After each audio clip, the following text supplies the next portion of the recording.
Hi, welcome to English Tips by Sunshine English Academy. My name is Milind Deshpande. In this lesson, we are going to look at the use of shall, should, may, might, must, and ought to talk about the present. This is a continuation of our previous lesson.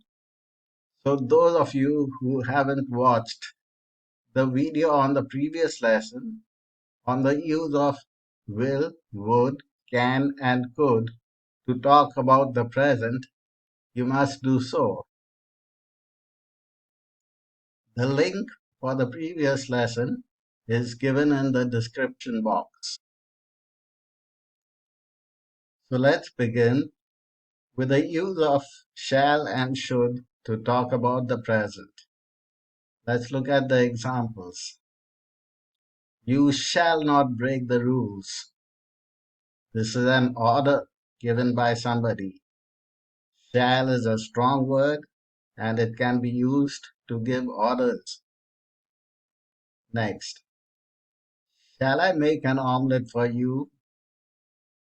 This is an offer you are making somebody. Is shall a strong word here? No, it's actually a polite word. When shall is used at the beginning of a sentence, it becomes a polite word. And by using shall at the beginning of the sentence, we also form a question. Next, shall we go for a movie? This is a suggestion made politely. Maybe you want to go for a movie, so you put forth your suggestion to everybody and ask everybody's opinion. Shall we go for a movie? It's a polite suggestion. Next, should I learn Spanish? Here you are asking for an opinion. Should I learn Spanish or should I learn French? What is your opinion? Right? Next, should I call you in an hour? Here you are making a request. You want to talk to that person and you are asking permission to call back in an hour. So it is a polite request.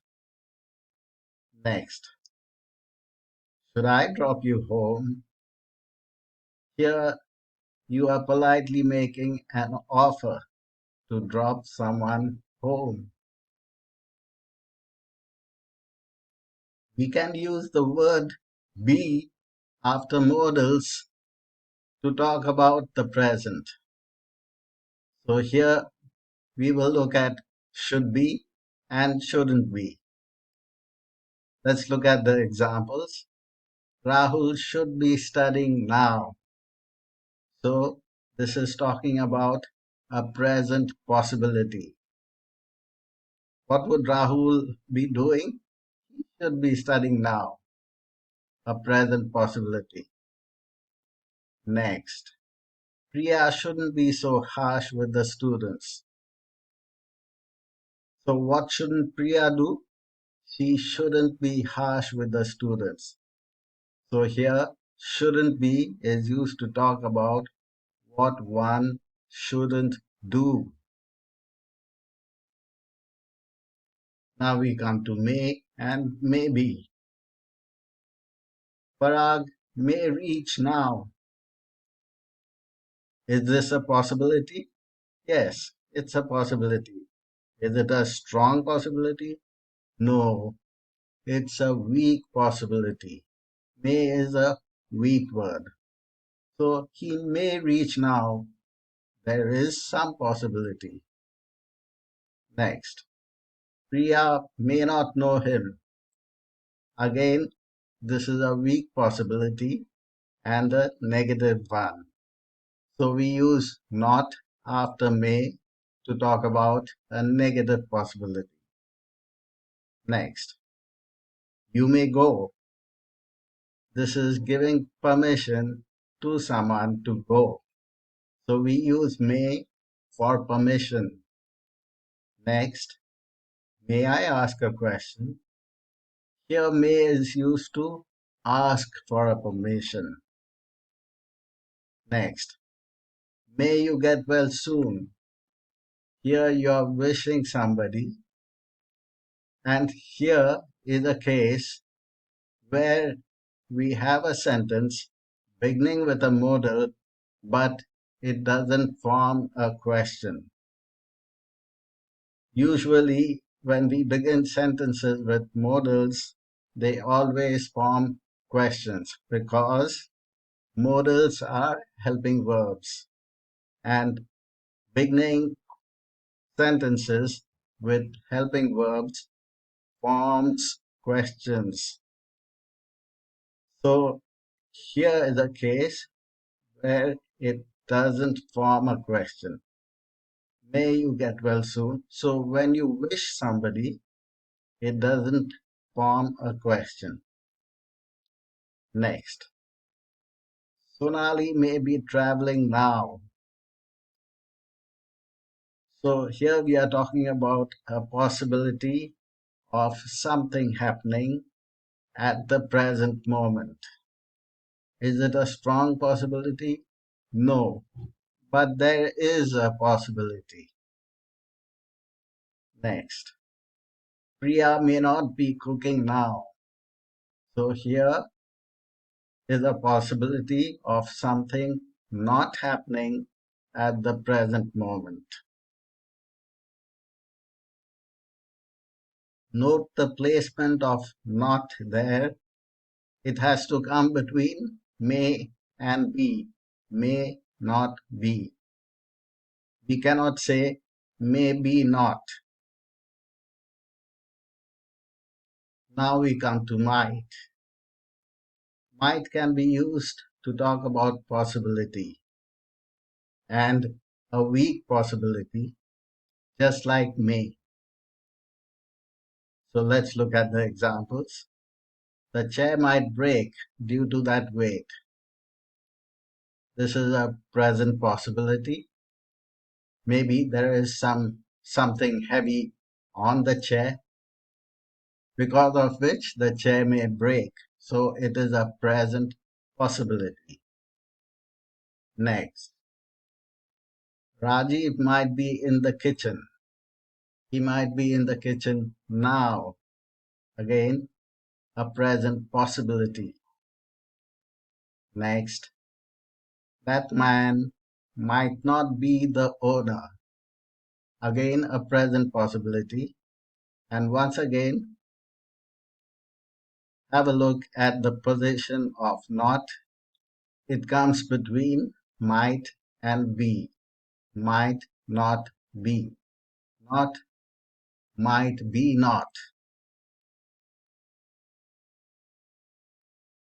Now we come to must. Let's look at the examples. You must listen carefully to what I am saying. This is something which is necessary. You must listen. Must is a strong word and it is used to talk about necessity. Next, this must be the entrance. Here we are talking about a possibility and a strong one. So when you are almost sure, then you can use this word, must. This must be the entrance. Next, that must not be her brother. Again, here it's a strong possibility, but a negative one. So must not be, not must be not. Next, ought to. You ought to wait here with me until my bus arrives. This is something which is necessary. You ought to. It is just like must.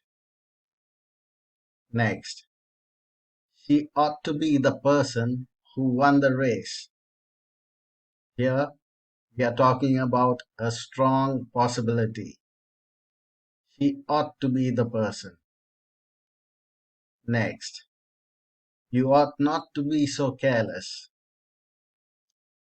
So, here we are talking about something which should not happen. You ought not to be so careless. Once again, let's look at the position of not in the sentence. First, we have ought, then not, then to be. Ought not to be. So we have seen that some of the modals are strong words and some of the modals are weak words. When you want to talk about strong possibilities, you can use words like will, would, shall, should, must, and ought to. When you want to talk about a weak possibility, you can use words like may and might. And when you think it is a 50-50 possibility, then you can use can and could. Let me remind you once again to check out the links in the description box to our previous lessons. Please keep watching my videos and learning English. We have come to the end of this lesson. I hope you liked it. Please like, share, and subscribe to my channel. Also click on the bell icon to get notifications whenever I post new videos to my channel. Thanks for watching this one.